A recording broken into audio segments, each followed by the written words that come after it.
I transmigrated into the malicious supporting male lead, and now the female lead is asking the male lead to take the fall for me and go to prison, promising to marry him once he's released. I rushed to the police station overnight to turn myself in. Are you kidding me? Don't drag me into this legal nightmare. Not to be dramatic, but seriously, female lead, you're something else. When I woke up, I overheard a man and a woman talking just outside my door. Richard, if you take the fall for Danny and serve the time, I'll marry you in 5 years. As a flood of memories rushed into my mind, I finally realized I had transmigrated into a melodramatic romance novel as the malicious supporting male lead. I, Daniel, am the epitome of a wealthy and handsome young man. I grew up with the female lead, Katerina, as childhood friends, and I was her Prince Charming. One night, I got drunk and accidentally hit someone with my car. To help me, Katerina convinced the male lead, Richard, to take the blame and serve 5 years in prison. In return, she promised to marry him once he got out, but 5 years later, all she received was his lifeless body. Devastated, Katerina realized too late that the one she truly loved was Richard. Later, at an event, Katerina accidentally encountered a man who bore a striking resemblance to Richard. She then discovered that Richard had faked his death to deceive her. She was both furious and elated, emotions she didn't want to acknowledge. Chapter 1. The two reunited, and a convoluted and tumultuous love story unfolded again. And me, I was nothing more than a tool, the test of their love. After meddling in their relationship and wreaking havoc, Katerina finally saw through my true nature, and I met a tragic end. I'm the most pitiful unlucky soul in this story. I immediately jumped out of bed, went to the door, and peered outside. The man was tall, the woman slender. Richard's eyes were red as he gave Katerina a bitter smile and said, "Is this what you want? Fine, I'll do it." My heart skipped a beat. Don't agree to it, men. That's aiding and abetting. Just then, Katerina noticed something and turned to look at me, her face showing concern. "Danny, why are you up? You're still not feeling well. Go back to bed and rest." Richard stared at us, seemingly in a daze. I forced a weak smile and said, "I suddenly remembered I left something in the car. I need to go get it." The accident had just happened, and Daniel panicked, fleeing the scene before rushing to Katerina's house, only to faint from shock. Damn, this guy really is a pathetic villain. Katerina hesitated and asked, "What is it?" "I'll have someone fetch it for you." I feigned difficulty. "It's important. I'd feel better getting it myself." Thinking I was worried about leaving evidence behind, Katerina eventually nodded and agreed. I bolted out the door, hopped on a bike, and pedaled furiously to the nearest police station. 2 officers on duty saw me rush in, looking frantic. "Can we help you?" one asked. Panting, I said, I want to turn myself in." Their expressions turned serious in an instant. I quickly explained everything. I had half a beer earlier, drove and hit someone, panicked, and ran away. Then I realized that was illegal, so I came back as fast as I could. I already called 911 on my way here, but I don't know how the victim is doing. Please send someone to check. Like a waterfall, I poured out everything and even rolled up my sleeve. "Oh, and you should do a blood test, alcohol test."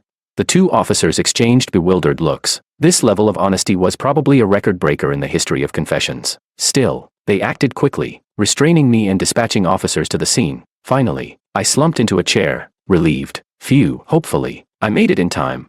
Just then, my phone buzzed. It was Katerina. "Danny, why are you taking so long? Did something happen?" she asked, her tone concerned. I coughed. I thought about it and realized this was my fault, so I turned myself in. "What?" Katerina gasped in shock. "I'm at the police station now. I can't talk," I said vaguely before promptly hanging up. At this point in the novel, Daniel had just returned to the country and was surprised to find Katerina, who had always chased after him, now accompanied by a man named Richard. Jealous, he deliberately spilled wine on his clothes to pretend he was drunk and test Katerina. To make it convincing, he had taken 2 sips. The alcohol level was nowhere near enough for a DUI. More importantly, the person he hit wasn't seriously injured, just a minor scrape. Initially panicking after the accident, Daniel hadn't fled immediately. Instead, he checked on the victim, who turned out to already have a fractured bone. The collision caused little additional harm. Seizing the opportunity, Daniel struck a deal with the victim, promising them compensation in exchange for staging a scene. He set a trap, aiming to have Katerina personally send Richard to jail. This way, Richard would carry a permanent stain on his record, and their relationship would fracture. 2 birds with 1 stone.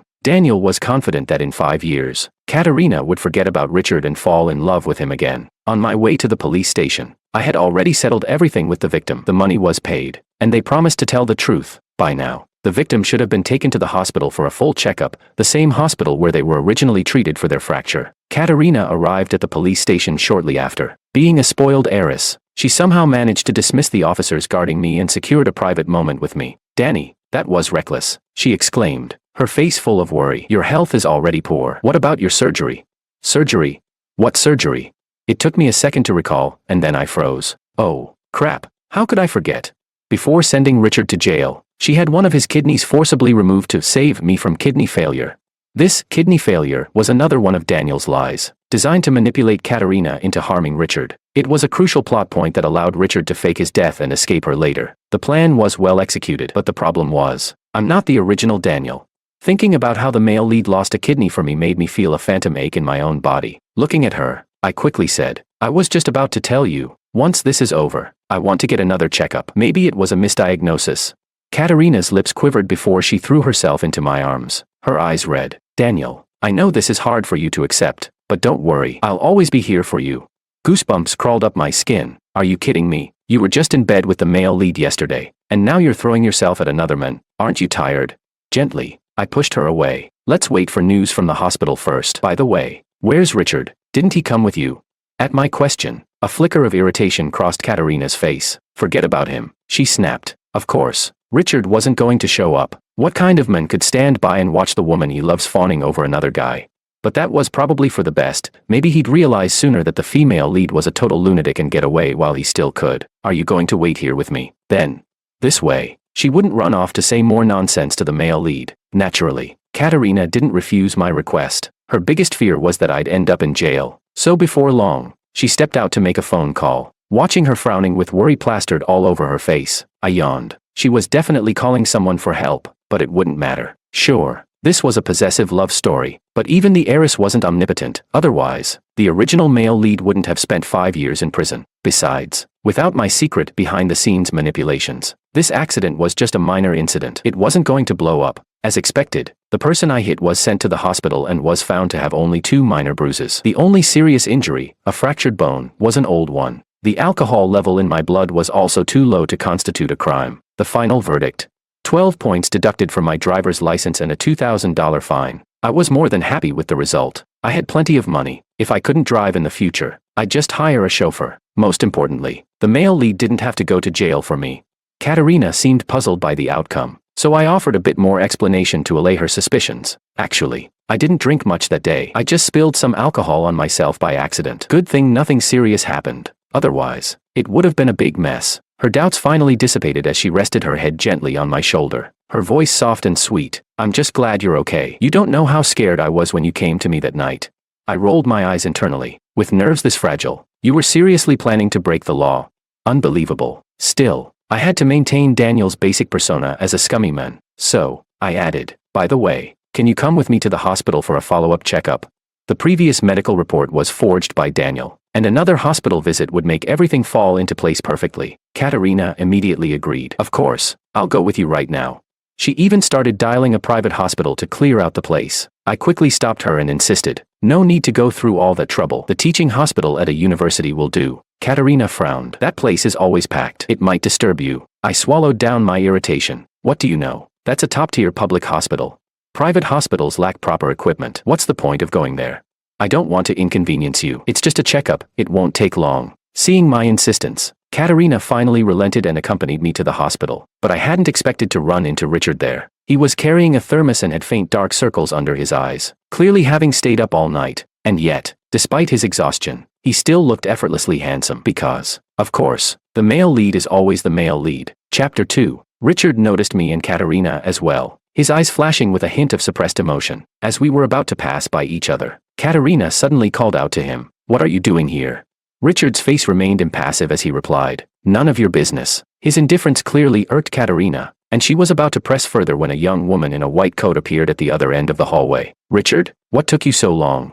Following her voice, I turned to see a gentle, elegant face. She walked up to Richard with concern in her eyes but froze momentarily when she noticed me and Katerina. "Are these your friends?" she asked. Richard shook his head. "No, let's go." Instinctively, I glanced at Katerina. Oh boy. Her face was green with jealousy. Katerina stared intently at the retreating figures of Richard and the woman. If I hadn't been standing right there, I was sure she would have chased after them, demanding an explanation. It was then that I recalled the woman's identity, Amanda. Amanda was Richard's senior from university, a brilliant medical student who had fallen for him at first sight and quietly stayed by his side for years. She later helped Richard fake his death to escape Katerina. At this point in the story, Richard's mother must have had a sudden heart attack, and he brought her to the hospital. Richard's backstory was tragic, a father addicted to gambling who abandoned his family with enormous debts, leaving Richard to shoulder the burden. Katerina had paid off the debts and kept Richard by her side to use as she pleased. To put it bluntly, Richard sold himself to Katerina. Over the next 4 years, he fell hopelessly in love with her. After all, she was young and beautiful. It wasn't until Katerina asked him to take the fall for Daniel that he realized how naive and foolish he had been to believe her feelings for him were genuine. But Katerina remained oblivious, assuming Richard was willing to endure anything to marry her. To her, the promised marriage was the ultimate reward. During Richard's 5 years in prison, it was Amanda who cared for his mother. Unfortunately, just before Richard's release, his mother passed away despite Amanda's best efforts. This deepened Richard's resentment toward Katerina. How the story still ended in a happy ever after is beyond me. My sudden appearance seemed to have altered the plot, bringing the female lead and supporting female lead face to face earlier than expected. But it also acted as a catalyst. Katerina looked like she was ready to grind her teeth to dust. At this moment, she was too naive to recognize her feelings as jealousy. Though honestly, even if she did, it wouldn't matter. Richard's mother was critically ill, and here Katerina was, obsessing over love and emotions. How could she compare to Amanda, who silently supported him through everything? In my opinion, Amanda was a far better match for the male lead. Katerina, I called, snapping her out of her thoughts. She quickly composed herself and said, I'll go with you to get the test results. As expected, my health was perfectly fine. I let out a long sigh of relief. At least the male lead's kidney was safe. But Katerina didn't share my good mood. She seemed distracted, clearly still thinking about Richard. You weren't there when he needed you, and now that he doesn't, you feel bad. I decided to probe a bit. We didn't get a chance to ask why he's here. Should we check on him? Katerina's face darkened. We're not even close. Why would I care? I nearly applauded her response. Classic case of saying one thing and meaning another. The guy is right here, and you don't even ask. Why do you even have a mouth? Without you, he wouldn't have suffered so much. Apparently, the sight of Amanda and Richard together had deeply rattled Katerina. She didn't want to linger a moment longer and quickly dragged me out. After dropping her off at home, I turned around and took a cab back to the hospital to find Richard. He looked surprised to see me. You're looking for me? I got straight to the point. You're in need of money, aren't you? A flicker of wariness appeared in Richard's eyes. I understood his reaction. After all, Katerina had just asked him to take the fall for me. In his eyes, I was no saint. I glanced at his mother, who was finally asleep in the hospital bed, and gestured for him to step outside. He hesitated but eventually followed me out. Your mother needs surgery, and it won't come cheap, I began. And there's the post-op recovery. It'll cost a fortune too. I handed him a bank card. The money in here should cover it. Richard didn't take it immediately. What's the catch? Do you want me to leave Katerina? I chuckled. Not at all. I want to hire you to work at my company. Richard froze, his face a mix of shock and disbelief. What did you say? I've seen your graduation project. It's impressive. My company needs a designer. And if you're willing to join, consider this money in advance on your salary. Richard had studied design in university and was incredibly talented. Originally, he could have had a stellar career after graduation. But thanks to Daniel's schemes, he ended up in prison. 5 years later, he reinvented himself and reappeared in Katerina's life as the CEO of a major advertising firm. This guy was a money-making machine. If I didn't secure him now, when would I? Richard hesitated, then clarified. So, you're buying my designs? Wait, what? That didn't sound right. Richard eyed the card, then seemed to make a decision. Taking a deep breath, he said, fine, I'll agree. For the next year, you can release all my designs under your name. What the? I completely forgot about that. In the original story, Daniel had stolen Richard's designs, won a prestigious award, and ruined Richard's reputation. That incident happened just a month ago. Richard had mentioned it to Katerina, but she dismissed it as jealousy, leading to a cold war between them that nearly ended their relationship. Now, with me suddenly showing up and making this offer, no wonder Richard misunderstood. I quickly explained, no, I genuinely want to hire you. All your designs will bear your name. What I did at the competition was wrong. I apologize and will return the prize money and compensate you. If you're still worried, I'll even give you shares in the company. Come on, this guy is a future tycoon. Partnering with him is a guaranteed win. Richard probably thought I was insane, but he desperately needed the money, so he didn't ask further questions and agreed. Chapter 3. Handing over the bank card and sealing the deal with Richard left me feeling euphoric. Not only had I preserved my good deeds, but I also opened up a lucrative avenue for the future. More importantly, Katerina now had no reason to seek revenge on me for her true love. Being a wealthy and handsome man living his best life sounds perfect to me. To celebrate, I called up a few friends and headed out for drinks. Hey, Daniel, one of the guys teased, smirking. Why didn't Miss Lee come along tonight? She actually let you out on your own to have fun. Raising my glass with a grin, I replied, she's busy. Bringing her to a place like this would only ruin the vibe. Another friend laughed. adding, "Man, do you know how many guys would kill to get close to her? And here you are avoiding her like the plague. You really don't know how to enjoy life." There was an edge of envy in his tone. I chuckled to myself, oh, these naive boys. What they don't know is that her heart truly belongs to Richard. But let me tell you, a woman like Katerina, when she favors you, she's amazing, but when she turns on you, it's brutal. Being her chosen one is a curse in disguise. At that moment, one of the guys returned from the restroom and sat beside me with a conspiratorial smirk. "Daniel, guess who I just saw downstairs?" I asked absent-mindedly. "Who?" He leaned in. "Richard." "What?" I froze. "What's he doing here?" "What do you think?" The guy snickered. "Of course, it's because Katerina dumped him. That idiot actually thought she loved him when she was just messing around. Poor boy tried to mooch off her, but to her, he's nothing but trash." He passed me a cigarette, reaching to light it for me. "Just some pretty boy with no real standing. Does he actually think he can compete with you for Katerina?"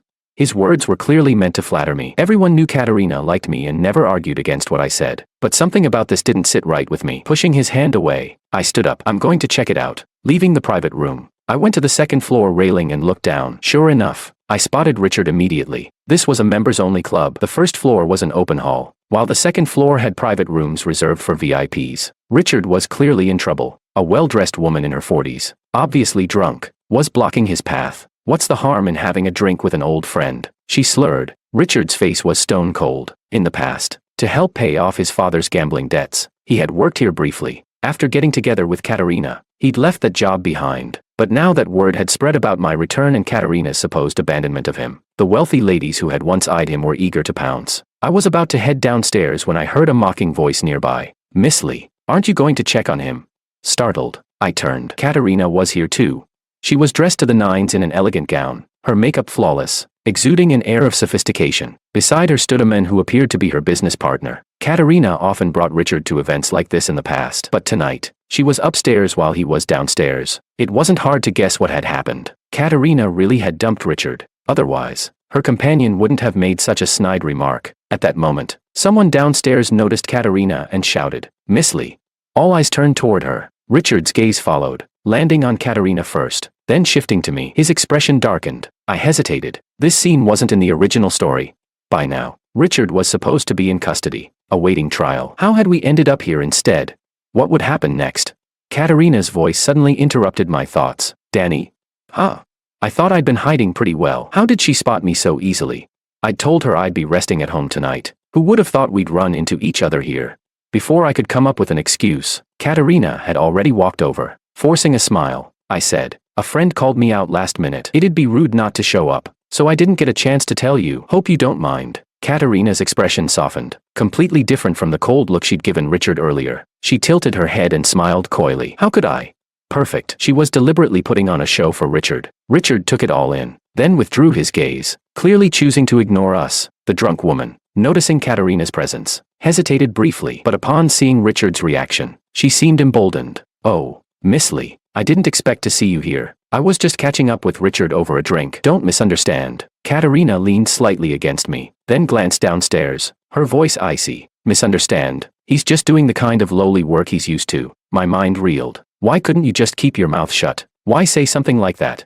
I quickly glanced at Richard. He stood still, seemingly unaffected, but his clenched jaw said otherwise. This was psychological warfare at its finest. Being humiliated in front of so many people, who could endure that? I leaned in to whisper to Katerina, "He doesn't look well. Maybe you should." But Katerina's expression remained unchanged. He's the one who chose to come to a place like this. Hopeless. Suppressing my irritation, I stepped back. This woman was unreliable. I needed to separate these two as soon as possible before things got worse. Just then, a cheer erupted from downstairs. I turned to see Richard downing the drink in his hand in one go. Amid the applause and laughter, Katerina's face turned bright red with anger. Setting down the empty glass, Richard spoke coldly. "Miss Zhao, can I leave now?" The woman laughed, clearly enjoying his discomfort. "One drink, that's hardly enough. You were famous for your drinking capacity back then. Can't you give me a bit more face?"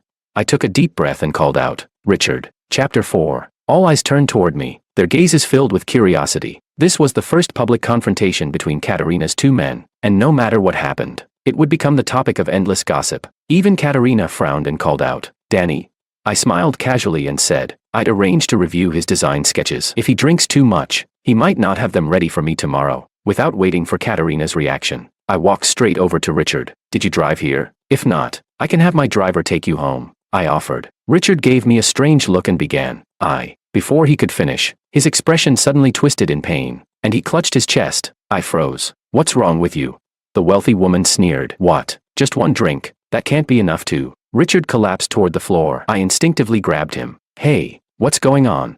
His face was alarmingly pale. Panicking, I shouted. Someone call an ambulance.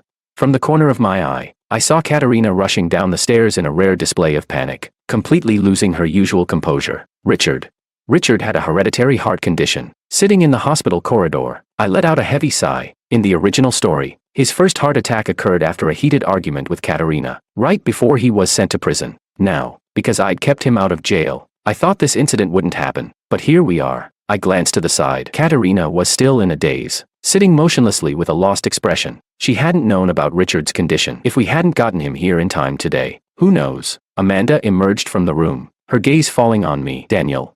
I stood up. I'm here. She looked me over before saying, he's awake. He wants to see you. Me. I blinked in surprise. His first request wasn't to see Katerina.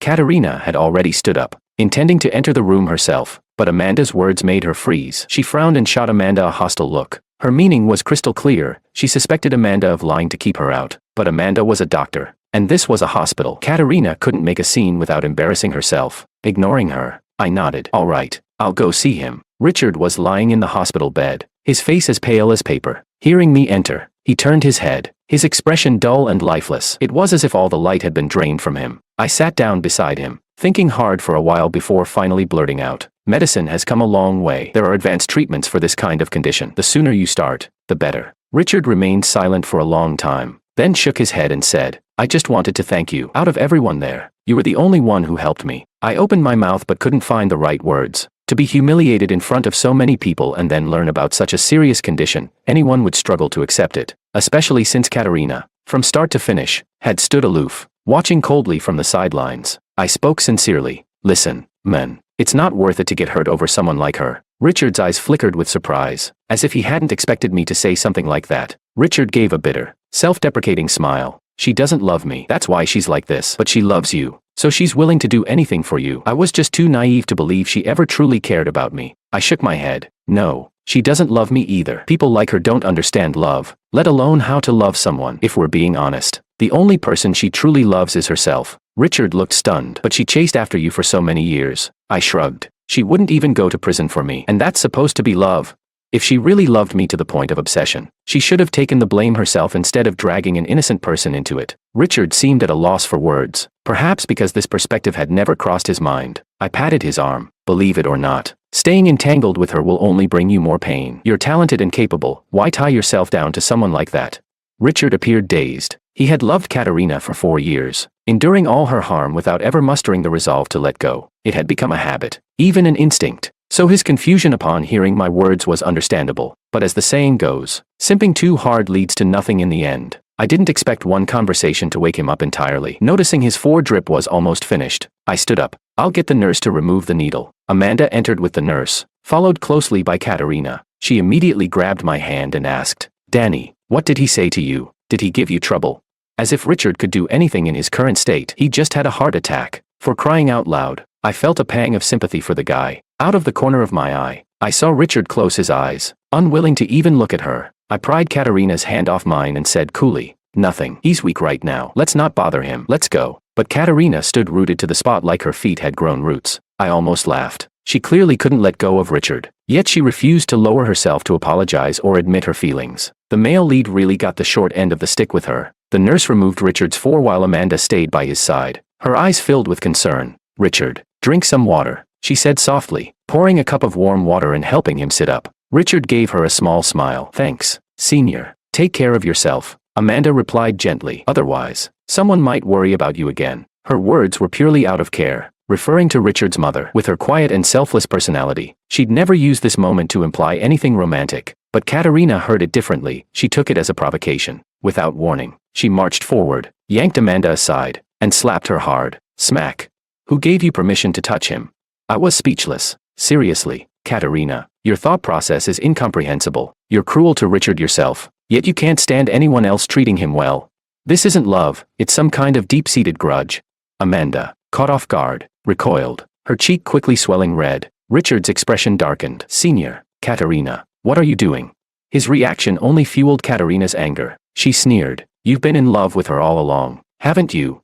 Richard was on the verge of losing it. What nonsense are you spouting? Amanda, worried about his condition, quickly stepped in to calm him down. Richard, don't worry, I'm fine. But the red mark on her face was glaringly obvious. Seeing their hands touch as Amanda tried to steady him, Katerina completely snapped. You've been fooling around with her behind my back, haven't you? What?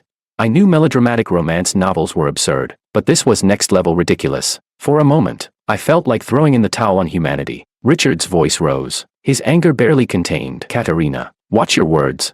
Katerina seemed to realize she had gone too far. Her eyes flashed with panic as she hesitated, taking a step forward as if to apologize but stopping short. Taking a deep breath, Richard pointed to the door. Leave. I don't want to see you again after today. His tone was terrifyingly calm. Katerina finally panicked. Richard, I didn't mean. Katerina, I interrupted, resigning myself to play the mediator. He needs rest. You've had a long day. Let me take you home. Katerina hesitated, torn between staying and leaving. Eventually, perhaps realizing she couldn't stay any longer, she left with me. On the way back, she was silent, clearly lost in thoughts about Richard. When we arrived at her villa, I was about to prompt her to get out of the car when she spoke up. Danny, I need to tell you something. She seemed to have made a major decision, and her voice was soft but resolute. I've realized. The person I truly love is Richard. We should end things here. I kept my expression calm, but inside, I was swearing up a storm. For the love of sanity, leave him alone already. You've messed up his life enough. Who wants your so-called love? Spend that energy managing your company instead. Expand your business. All you think about is romance. How does your company even function? At this rate, you'll burn through your family's fortune in no time. Taking a deep breath, I feigned a sigh of relief. All right, Katerina, I'll let you go. After watching her car drive off, I quickly sent a message to Richard. Katerina just broke up with me. She might come looking for you if you don't want to see her. Ask Dr. Amanda to cover for you and hide somewhere. His reply surprised me. She's irrelevant. Whether she comes or not doesn't matter. I could feel the cold indifference through the screen. This wasn't the Richard who had once worshipped Katerina. Before I could respond, he sent another message. By the way, does your job offer still stand? A month later, Richard officially joined my company, but before the day ended, someone delivered a beautifully decorated lunchbox. From Katerina. Through the glass, I could see the overly ornate presentation, and I felt an impending headache. The female lead was back to chasing her true love. This trope was essential in melodramatic novels. Thanks to my interference, the timeline had shifted, and Katerina's change of heart came earlier. Nearby, clueless onlookers whispered with admiration. Wow, that lunchbox is so pretty. Although, is that a burnt smell? Someone quickly nudged them, hissing, Are you crazy? That's Miss Lee's cooking. You dare criticize it?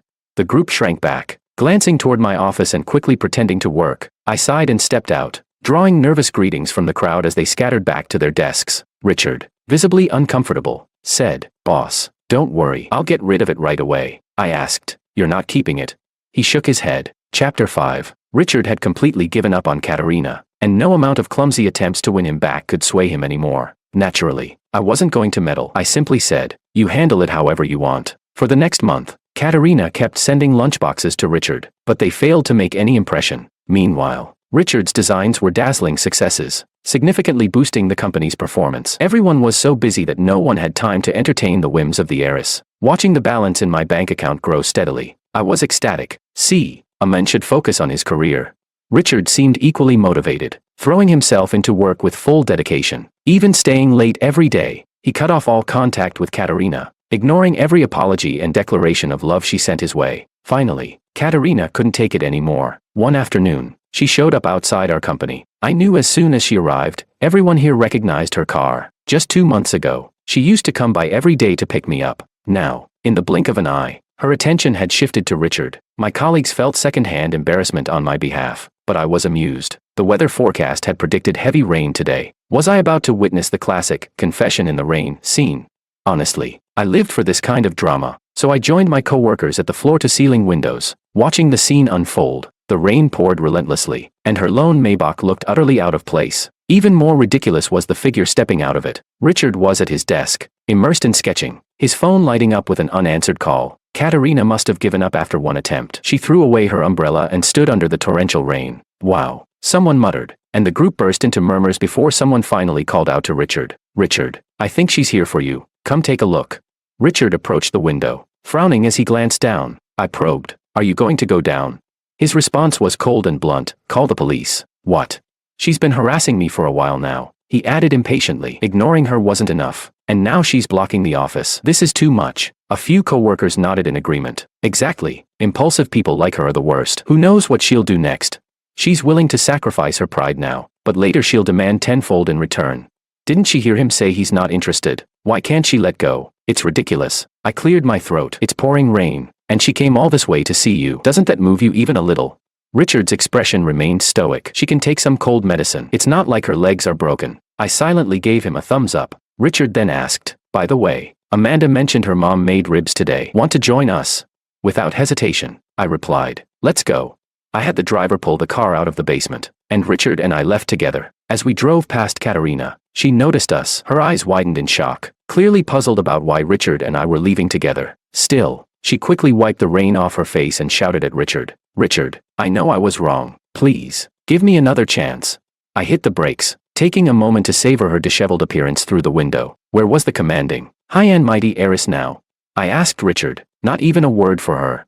Richard thought for a moment before rolling down the window slightly. We're in a hurry to get home for dinner. Please don't block the road. With that, he promptly rolled the window back up, as if afraid the rain, or something worse, might seep in. Katerina froze, standing motionless as if she'd turned to stone. The driver stepped on the gas, and the tires sprayed a wave of water, drenching her completely. In the rearview mirror, she looked utterly defeated, unable to understand how things had turned out this way. I checked my phone and saw a notification. Richard had just won a prestigious design award. Richard, you're incredible. I praised him. We should add a couple of extra dishes tonight. Richard chuckled. Mr. Sue is an honored guest. We'll make sure it's a feast. After that day, Katerina disappeared for a long time. Initially, there were rumors about her being hospitalized for pneumonia after her cold worsened. Then came news of a financial crisis in her company. Her downfall attracted opportunists who caused even more chaos. But she was the protagonist. After all, within 6 months, she regained control of her company. However, the infighting left the Lee family weakened, and they fell rapidly.